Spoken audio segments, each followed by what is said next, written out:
স্বাগতম আজকের বাংলা নিউজে। শুরুতে দেখবেন সংবাদ শিরোনাম, এরপর দেখবেন সম্পূর্ণরূপে বিস্তারিত। নির্বাচনে আওয়ামী লীগ অংশগ্রহণ না করলে সংবিধান লঙ্ঘন হবে, বললেন রাষ্ট্রপতি শাহাবুদ্দিন চুপ্পু। সব সমন্বয়কদের একসাথে বিচারের কাঠগড়ায় তোলা হবে, হুঁশিয়ারি সেনাপ্রধান ওয়াকারুজ্জামানের। উসমান হাদিকে নিয়ে রাজনীতি না করার আহ্বান বিপি নূরের। ধানমন্ডিতে নিষিদ্ধ ঘোষিত আওয়ামী লীগের জটিকা মিছিল, জয় বাংলা জয় বঙ্গবন্ধু স্লোগানে উত্তেজনা। আওয়ামী লীগ সরকারের সময়ে দেশে এমন অরাজকতা ছিল না, বললেন রুমিন ফারহানা। এতক্ষণ শুনলেন সংবাদ শিরোনাম, এবার দেখবেন সম্পূর্ণরূপে বিস্তারিত। নির্বাচনে আওয়ামী লীগ অংশগ্রহণ না করলে সংবিধান লঙ্ঘন হবে, বললেন রাষ্ট্রপতি শাহাবুদ্দিন চুপ্পু। আসন্ন জাতীয় নির্বাচনকে কেন্দ্র করে দেশের রাজনৈতিক অঙ্গনে নতুন করে আলোচনার জন্ম দিয়েছেন রাষ্ট্রপতি মোহাম্মদ শাহাবুদ্দিন চুপ্পু। সাম্প্রতিক এক বক্তব্যে তিনি বলেন, বাংলাদেশের সংবিধানের মূল চেতনার সঙ্গে সাংঘর্ষিক হবে যদি দেশের অন্যতম প্রধান রাজনৈতিক দল আওয়ামী লীগ নির্বাচনে অংশগ্রহণ না করে। রাষ্ট্রপতির ভাষায়, একটি অংশগ্রহণমূলক নির্বাচনই গণতন্ত্রের মূল ভিত্তি, আর সেখানে বড় কোনো রাজনৈতিক দলকে বাদ দেওয়া হলে তা সংবিধান লঙ্ঘনের শামিল হবে।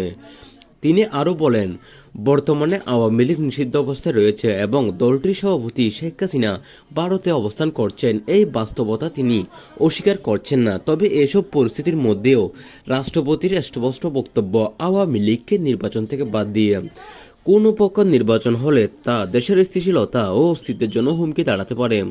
রাষ্ট্রপতির মতে এমন সিদ্ধান্ত দেশকে গভীর রাজনৈতিক সংকট, অচল অবস্থার দিকে ঠেলে দেবে, যা রাষ্ট্রের ভবিষ্যতের জন্য ভয়াবহ পরিণতি বয়ে আনতে পারে। অপরদিকে সব সমন্বয়কদের বিচারের কাঠগড়ায় তোলার হুঁশিয়ারি সেনাপ্রধান ওয়াকারুজ্জামানের। রাজনৈতিক অস্থিরতা ও আইনশৃঙ্খলা পরিস্থিতি নিয়ে এবার কঠোর ভাষায় বক্তব্য দিয়েছেন সেনাবাহিনী প্রধান জেনারেল ওয়াকারুজ্জামান। এক বক্তব্যে তিনি বলেন, যেসব সমন্বয়ক দেশকে অস্থিতিশীল করার চেষ্টা করছে তাদের সবাইকে একসাথে বিচারের কাঠগড়ায় দাঁড় করানো হবে। সেনাপ্রধানের অভিযোগ, কিছু সমন্বয়ক পরিকল্পিতভাবে রাষ্ট্রের বিভিন্ন গুরুত্বপূর্ণ কাঠামো দুর্বল করার চেষ্টা করছে। তিনি আরও বলেন, দেশ ধ্বংসের যে কোনো ষড়যন্ত্র কঠোর হাতে দমন করা হবে এবং রাষ্ট্রের নিরাপত্তা ও সার্বভৌমত্ব রক্ষায় সেনাবাহিনী সর্বদা প্রস্তুত রয়েছে। তার এ বক্তব্যে রাজনৈতিক অঙ্গনে ব্যাপক আলোড়ন সৃষ্টি করেছে এবং অনেকেই এটিকে চলমান সংকটের প্রেক্ষাপটে একটি গুরুত্বপূর্ণ সতর্কবার্তা হিসেবে দেখছেন। অপরদিকে উসমান হাদিকে নিয়ে রাজনীতি না করার আহ্বান জানিয়েছেন বিপি নূর। সাম্প্রতিক সহিংসতার ও মৃত্যুর ঘটনায় রাজনীতি না করার আহ্বান জানিয়েছেন বিপি নূর। বিশেষ করে ইনকিলাব মঞ্চের নেতা উসমান হাদির প্রসঙ্গ টেনে তিনি বললেন, হাদি ভাইকে আমরা যেভাবে হারিয়ে ফেলেছি সেটি আমাদের সবার জন্য গভীর বেদনার বিষয়। এই শোকের ঘটনাকে কেন্দ্র করে রাজনৈতিক ফায়দা না তোলার চেষ্টা না করার জন্য তিনি সবার প্রতি অনুরোধ জানান। বিপি নূর বলেন, হাদি ভাই ছিলেন আন্দোলনের একজন সাহসী কণ্ঠস্বর, আর তার মৃত্যুতে জাতি একজন প্রতিবাদী তরুণ নেতাকে হারিয়েছে। তিনি দেশবাসীর প্রতি আহ্বান জানিয়ে বলেন, সবাই যেন ওসমান হাদির আত্মার মাগফিরাত কামনায় দোয়া করেন এবং সুখকে রাজনৈতিক বিভাজনের হাতিয়ার না বানান, কারণ ওসমান হাদি ছিলেন ভারত বিরোধী একজন শক্তপোক্ত নেতা। আমরা তাকে হারিয়ে ফেলেছি। বিপি নূরের ভাষায়, বর্তমানে যেসব রাজনীতি চলছে সব রাজনীতিতে একজনকে একজন বিক্রি করছে, এরকম যেন হাদি ভাইকে নিয়ে না হয়। অপরদিকে ধানমন্ডিতে নিষিদ্ধ ঘোষিত আওয়ামী লীগের জটিকা মিছিল, জয় বাংলা জয় বঙ্গবন্ধু স্লোগানে উত্তেজনা। রাজধানীর ধানমন্ডি এলাকায় আজও দেখা গেছে নিষিদ্ধ ঘোষিত আওয়ামী লীগের জটকা মিছিল।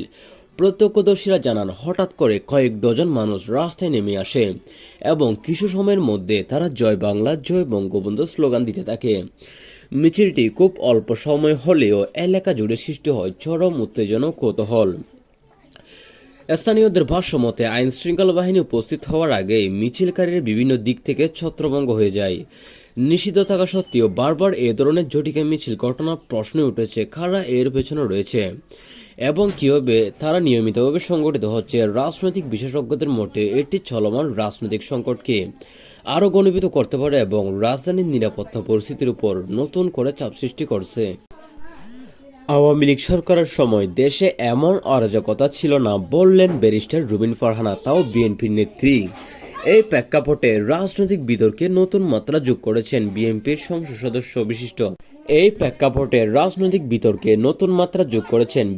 সংসদ সদস্য বিশিষ্ট রাজনৈতিক বিশ্লেষক রুমিন ফারহানা। এক আলোচনায় তিনি বলেন, আওয়ামী লীগ সরকারের সময় দেশের বর্তমানের মতো এমন অরাজনৈতিক ও বিশৃঙ্খল পরিস্থিতি দেখা যায়নি। তার মতে যে সময় রাষ্ট্রীয় শাসন ব্যবস্থা ছিল অনেক বেশি নিয়ন্ত্রিত এবং প্রশাসনিক সিদ্ধান্তগুলো ছিল সুসংগঠিত। রুমিন ফারহান আরও বলেন, বর্তমান বাস্তবতায় রাজনৈতিক শূন্যতার হওয়ার বিভিন্ন পক্ষ সুযোগ নিচ্ছে, যার ফলে দেশে অস্থিরতা বাড়ছে। তিনি দাবি করেন, একটি কার্যকর রাজনৈতিক সরকার না থাকলে দেশ ধীরে ধীরে নিয়ন্ত্রণহীন অবস্থার দিকে চলে যেতে পারে। তার এই বক্তব্যের রাজনৈতিক অঙ্গনে নতুন করে আলোচনা ও পাল্টা প্রতিক্রিয়া জন্ম দিয়েছে। অনেকের মতো অনেক ভাষা বলছেন, অনেকে বলছেন আওয়ামী লীগ সরকারই ভালো ছিল, আবার অনেকে বলছেন তারা যে ফ্যাসিবাদের সৃষ্টি করেছিল তার জন্য তারা বর্তমানে নিষিদ্ধ ঘোষিত হয়েছে। তো বন্ধুরা, আজকে এই ছিল আমাদের নিউজ। আজকে নিউজটি যদি ভালো লাগে চ্যানেলটি সাবস্ক্রাইব করে দিবেন। এরকম নিউজ আমরা প্রতিনিয়ত আপলোড করি। ধন্যবাদ।